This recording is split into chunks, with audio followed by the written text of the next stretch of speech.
Illinois Stories is brought to you by the Corporation for Public Broadcasting and by the support of viewers like you. Thank you.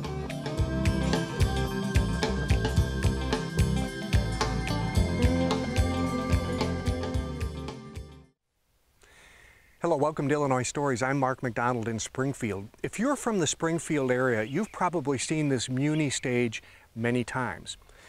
But unless you've been involved in a production as an actor or a back scene person, you may not know that there's a whole complex of buildings that buzzes in the summertime on weekends here.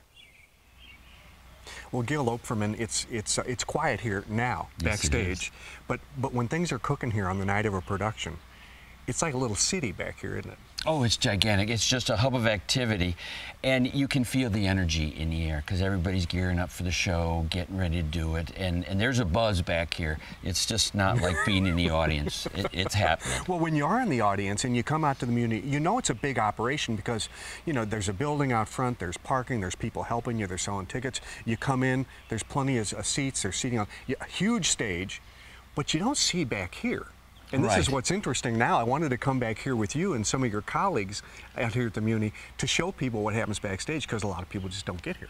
Well, it's so interesting because the people are transformed from being normal people into their characters. So you'll see people walking up and down the deck, and they'll be getting in character, talking and acting their part out, and they like to stay away from other people, kind of get into their character. And then right here, this is a cabaret for the cast and staff. This is where people hang out, and part of being in a Muni show, besides performing, is you really get to know people well. Once you're in a show with them, you are like best friends forever. And you get here 2 to 3 hours before the show starts to get ready, get your makeup, do vocal warm-ups, do dancing and stuff. And so sometimes you have time on your hands. So you sit here at these picnic tables and you just visit with people and you really get to know them. And go through your lines. Oh yeah, yeah. And so it's a big part of being in the show, not what happens just up on stage, but what happens backstage here, because it's a very exciting place. There are some sizable buildings here, and we're going to get to go through these. This Berchtold building up here is a big one. What does that hold? That holds props are in this lower level. Okay. The costume room is in the upper level there. And then when we get in there, there's storage for set pieces. Also, that's where makeup happens. And when you have a show of like 60 people, to get their makeup done is gigantic. And it's not just what happens before the show. Sometimes in a show, you might play 5 different characters. So you have to have different facial hair, different hair with that, all brand new makeup and stuff, and so it's really happening. And you mentioned Beauty and the Beast. Now you're going to be in Beauty and the Beast this summer, right? I am. But that's one of those makeup shows and one of those huge. That's a big makeup show and costume show. Right. Because with the Beast, his stuff is gigantic, and then you have those quick transformations where at first he's the Beast and now he's the hero, and so it has to happen just like that. So they don't just take a break after the show starts and say, let's just clean up and we're out of here. They reload, they redo people, and you can't get in their way either, because, you know, hey, okay, they're in the chair now, I'm doing this person. They only got 30 seconds, for God's sake. That's right. So, no, it's something to see. Okay, so that building, and this one behind us here, now this is probably the oldest building since the Muni became the new Muni. And what goes on in here?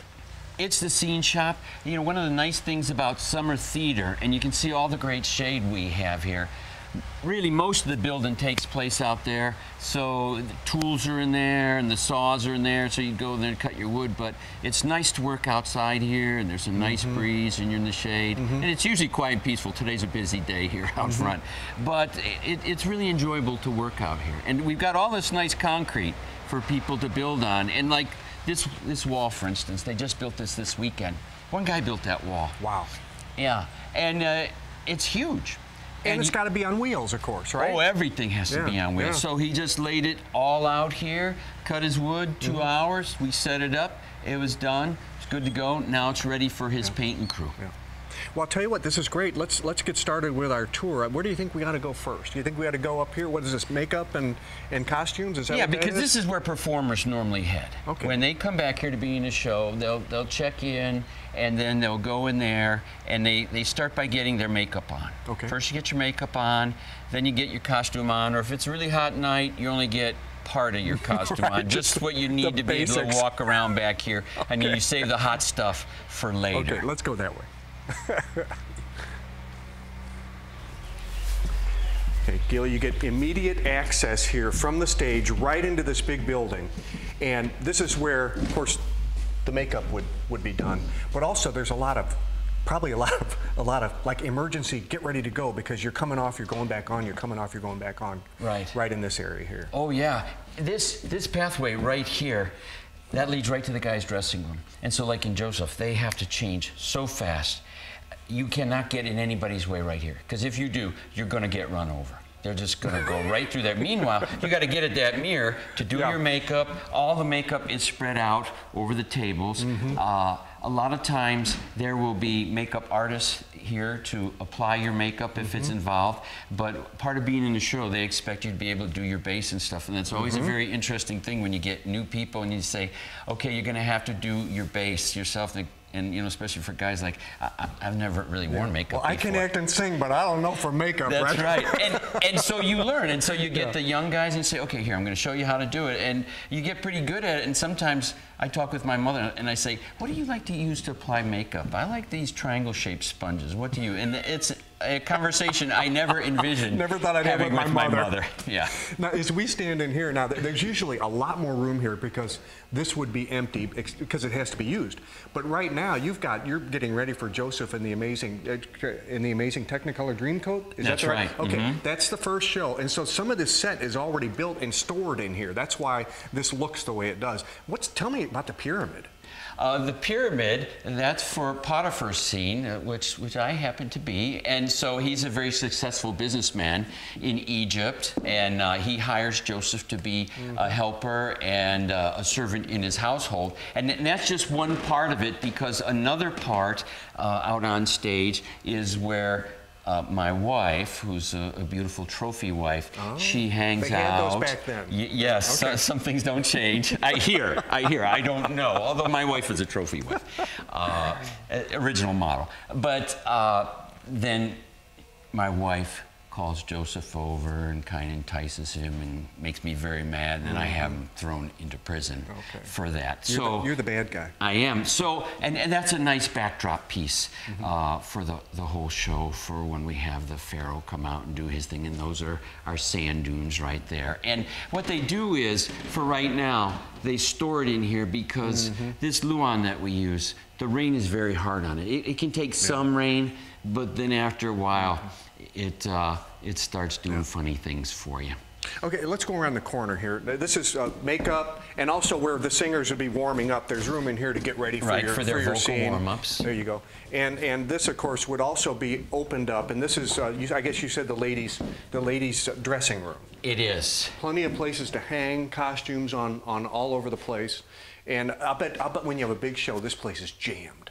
It is, and it's jammed with costumes, because let's say you have 20 women here, and they may have up to 5 costumes or more, and so they're hanging everywhere. And when you're in a show, you really got to keep your stuff organized, because you have to do really quick changes. So generally, if you've done this for a while, you've got everything lined out, so you can just come in here, slip off your shoes, get into your next thing, and if something gets messed up, it can really throw you off. Now, we won't go into the men's because it looks pretty much like this. It's a mirror image of this one here, so that's through there.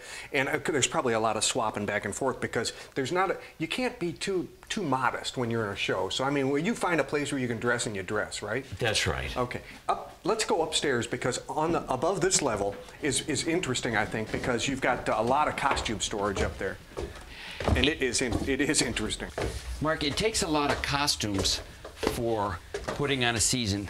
This year, we have Joseph, then we have Crazy for You, Once on This Island, and Beauty and the Beast. And all of them are in a different setting. None of them are contemporary. Ancient Egypt, the 30s, some Caribbean island for Once on This Island. There's not a lot of crossover on the costumes, is and there? people who dress up as bureau drawers and candles and clocks for Beauty and the Beast. Oh, man. So it takes a lot for it, and it all has to be period stuff. We don't hardly ever do a contemporary dressing show, so we need to store a lot of this, and we might not use it too often, but then when we need it, we've got it. A lot of people give us donations, like old hats. Sometimes we get hats in the original hat boxes, so we use those for costumes, and we also use them for props as well. Here's the costumes that they wore. Are we looking at the green? Is that what we're looking at here? Yep, that's the costume that the orphans wear at the Christmas scene at the end of Annie. And it's a popular show. And there's here. a whole bunch of those. Well, yeah, sure, because sometimes there's as many as 20 orphans. And you'll do Annie again sometime, 4 or 5 years. Yes, Annie will come will. around again, and you'll be glad to have it. will. But you know, frankly, as much storage as you have here, and this is all storage, and you have another adjoining part of this building that's all storage where the seamstresses work, you still find it beneficial to rent some costumes. Oh, yes. Yeah, because sometimes you have to. Last year for Guys and Dolls, there's so much involved with costumes. They want the costumes, the color scheme for the costumes to match the color scheme of your set design. It's very complicated. And so last year for Guys and Dolls, the colors were just bright. It looked like the Dick Tracy movie that was made a couple years ago. It was so bright. And you don't normally have that stuff around here. Right. So you have to rent that. Or for Beauty and the Beast, where you have the dresser drawer person, the candelabra person, the person who's a clock, Mrs. Potts, who's a teapot. You don't have those things sitting around here. What would you, let's say you're renting your costumes for a show. What's the tab for renting? Oh, it can be as much as $15,000. Wow. Sure. Okay. So that's what goes into this. Like, if it costs $250,000 to put on a show, that's how it adds up, isn't it? Oh, yeah, it does. It does. But it makes a huge difference. You know, a lot of times people, they take the costumes for granted, maybe the sets for granted. They just think they're going to be big. But they're well planned out, and they spend a lot of time coming up with them to make sure it just looks great.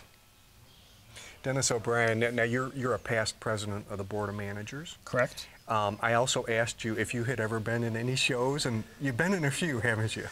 Actually, I think I've been in more shows on stage than anybody in Muni history. I've been in 30, dating back to 1967. But as of late, I've been more backstage than on stage. Yeah. But you know what that means? That means if you were in every show, that would have been 8 years of being in every show. I was in 2 a year for a long time, Wow. and that gets that's a strain. Yeah. You know, we're going to get set to go into the Lundgren building because we want to give people a sense of what goes on off stage here. But I wanted to be on stage with you because this is, as a stage manager, this is sort of what you're real familiar with. And we're going to be talking about the lighting, which is set up on these enormous trusses which cross the stage. One of those trusses is being repaired right now, so we're not seeing the full component of lights, but we're looking at the lights that light the backstage and the center stage. And it's interesting because lighting has changed a lot over the years, hasn't it? Oh, when I started here in '67, there were probably about 8 lights, 10 lights in the audience pointing towards the stage, and probably another 8 on the sides of the stage pointing in, and that was it. And they were all basically cans with bulbs in them, par lights. And today we have all kinds of lighting. We have Parnells, we have Fresnels, we have cyc lights, we have LED lighting. Show me an LED light, if you would. Can we see one? The units up on the truss up there that have 3 light round panels, ones? Yeah. Those are LED lights. They can give you any of 64 million colors. Wow. And the computer we use for our lighting can match the gelatin that is in the other lights. We can literally punch a button or literally touch a screen, and it will have the exact same color as coming out of the gel lights. Oh man, you can call for a color. Yes, one of 64. Wow. And by manufacturer name or number. I mean, it's amazing. Yeah. Yeah, so your job gets more complex, but at the same time, it gets better, doesn't it? You're more able to do more things. Oh, yes, and you have a lot more flexibility, and we have a lot more lighting ability now. We have 96 2.4K dimmers. Each one can do 2 or 3 lights. And all the LEDs, they don't even go off dimmers. They just go off regular AC lighting power. So you know, speaking of dimmers, that's a big issue all in itself, and that's largely what the Lundgren building is for. Is this huge dimmer in there? Can we go and take a look at that? Sure. Dennis, this breaker box doesn't quite look like the one I have in my basement. No, you probably don't have 3-phase electricity in your home. That is all of the power coming into the theater. That's 2 breakers. The bottom one is left on all the time because it's the electricity to the scene shop, to this building, lighting, and to the bathrooms, to the concession stand. Yeah. The one on top we turn off every night. It goes to the sound and lighting equipment, and which is a ton of electricity in and of itself. Wow. And we were talking about all those lights, and I asked you to show us the dimming board, and this is really hard for us to see because the quarters are so tight. But we're looking at just half of the dimming board here. Well, these are dimmers. Dimmers. And each one is 2.4K, which is 2,400 watts. And there's 48 of them here and another 48 in this cabinet. They put out a ton of heat at night, and they will shut down automatically if it gets up to like 110 degrees. They would fill this little room with 110 degrees and nothing flat. So this is the only air-conditioned room at the theater. And it's not for comfort. No. It's for safety, huh? It runs 24/7 all summer long to keep the humidity down, and when these turn on, it will keep the temperature down to a nice 80 in here. And these dimmers can be remote controlled? Absolutely. Interesting. Okay. Now, further into the Lundgren building, I mean, we were talking about that truss of lights that had to be removed for repair. And of course, this is a sample of what sits on there and weighs, must weigh a ton. Actually, each one of these is not that very heavy, actually. They're relatively light. Because of the fact we don't want actors or audience members hurt, they each have a safety cable on them, so that while they're hooked on with a clamp, the safety cable is a second guarantee that they don't come down. We have another rack there, and we have a ton of them already on the stage, which they're different kinds. These are Lecos. These are all made. They're called Source Force, but their traditional name is that of a Leco. They have different size lenses in them, whether they be 19 degrees, 29 degrees, 36 degrees, and it's how tight their beam is as they're approaching the stage. They'll all be used at some time during the season, but never all be used at once, I guess. We may have 3 or 4 that aren't used in a show, but other than that, we'll have most of them up there. Wow. Okay. And let's see, what else is Well, this is where sound and light equipment is stored. We have fogging equipment. We have work lights that we have to put out when we're taking down our sets. When we finish a show on a Sunday night, nobody leaves until the stage is empty. Literally, the cast and the crew go in with their cordless drills, take everything apart, put it all away, throw away that which is not usable, and sweep the floor for the next show to come in. And they can come in the next night, roll their sets into place that they've built. Actually, they'll quite often be here helping us take down the show that's on, because the cast will then help roll their sets up onto the stage. So they're ready to go the next day. So a lot of that stuff, the smaller stuff, would roll right into here, and you'd be able to keep it off the stage and under cover. Well, the smaller set pieces, in Joseph, which is coming up, there's fence pieces outside. They'll come into this building. The props, which are kept out on the stage during the show for cast members to grab and use in the play, at the end of the night, they're brought in so they're not out in the rain, obviously. And the rest of the building is used, in addition to that storage, as overflow costume rooms. Let's go that way. If you had a show like Joseph with a lot of kids, this might be a good place for them to all gather and get in and out of their costumes in here. This is, like you say, overflow. So absolutely. Yeah. For some reason, women are never asked to come over here. There is discrimination at Muni, but it's good discrimination. Yeah, I don't complain. Preferable situations for the women. That's the way it should be. Yeah. Yeah. Okay. Thank you. Okay. John Baker, if we were here on a weekend, this set shop would be buzzing, wouldn't it? Oh, yeah. Oh, more than buzzing. More than buzzing. You know, particularly this time of year. A couple weeks out before the shows start, we'd have 2 or 3 shows out here building their sets. It would be amazing how many people would be out here. And actually, a lot of times during the week, there's actually people out here. We have a lot of teachers who work, so once school's out, people out here all the time. Of course, they're all volunteers. Oh, absolutely. So on the weekends is when they have time. Absolutely. And right now, of course, they're really busily building the first show, but when you have 4 shows, they pretty much have to start now, and they might be building at home and bringing pieces in to be assembled here, that kind of thing. Absolutely. You've got, right now, you've got 2 shows that are really, really working hard, a 3rd show that's starting to work. The 4th show is, you know, they're designing their sets, and they might even be starting as well. So there's a lot of stuff that's going on. And this is a nice big building space, but like you say, what they like to do is there's a lot of room outside. You've got a concrete pad to work on out there. So on a given weekend, they might be outside just, you know, saws would be going and hammers would be going. Absolutely. And you know, and also the set pieces get big. You know, you've seen some of them out there. They get big. Look at the circular staircase right here, for instance. I mean, that, yeah, they get huge. Somebody's building palm trees here for something, right here. Probably for Joseph, I think. Yeah, maybe. Egypt would have palm trees. Yes, it would. Yes, it would. They and you know, a lot of the stuff we've used in multiple productions. You know, this circular staircase has been around for a long time. So some of the things we actually save, but unfortunately, space limitations don't allow us to. Look at the cans of paint. Yeah, you are a good customer of the local hardware store. We are. We buy a lot of paint every year, which is good. Yeah. You yourself are not a performer. No, I am not. But your kids are. My children are. My children are. Yes. And you like to produce, right? I love to produce. I love to do all the backstage stuff.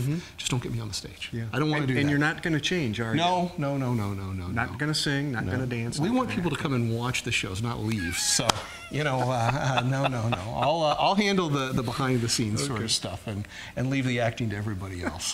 Thanks, John. Absolutely. Thank you. Tom Shrewsbury, we've had quite a tour. A lot of people don't know what's back here.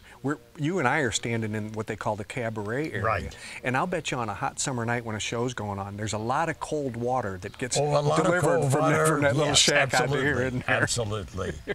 And also, not only does this area, but to my left over here, they now have restrooms with running water, and that wasn't always out here either. That was not always here. There have been a lot of changes over the year, and that's one of the exciting parts about Muni, seeing the development and the growth brought about by the acceptance of Muni as one of the outstanding community theaters of its size in the entire country that's self-supporting. You've seen a lot of changes. Oh, yes, very much so. Because you've been with Muni from the beginning in 1950. Absolutely. Right. It's fun, and it's a wonderful thing because it's one of the few community theaters of its size in the entire United States that's entirely self-supporting. Because one of our rules is now that we don't buy anything if we can't pay cash for it. We learned that from the government. And so we may charge it, but we have to have the money to pay for it. Now, last year we added restrooms at $85,000. We had to have the money before we could submit the contract. You know, I wanted to talk to you about the history of Muni because you are the one person everybody said has been around and knows since 1950.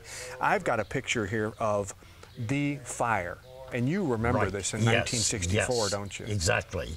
That was really the time that was the demise. Muni had closed. There had been a couple of operations here to maintain the lease with the city, but several fires had destroyed the stage, and there was really nothing left except the orchestra pit. Yeah, and you know, then there was this situation where they moved and they went over to the Douglas band shell and they put on a program there, and this was all part of the agreement to continue to produce so they could keep the green area. To keep the area with the city so that we'd had the contract. We did a one-year show, actually a program in Douglas Park, Bye Bye Birdie, and if it was a success, we made an agreement with the city that we would rebuild Muni the following year.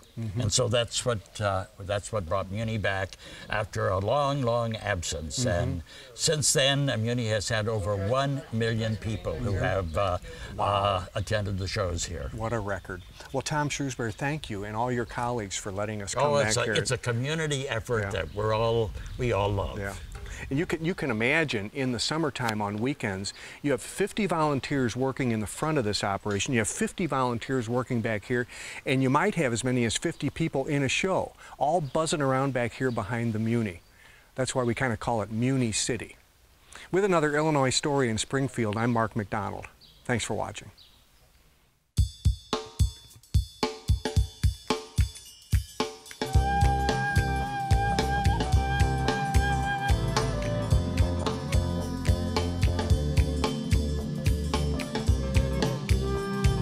Illinois Stories is brought to you by the Corporation for Public Broadcasting and by the support of viewers like you.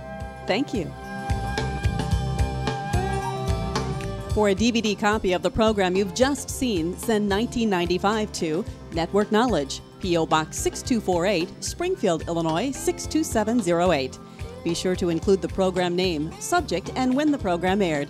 You can also order with your credit card by calling 800-232-3605.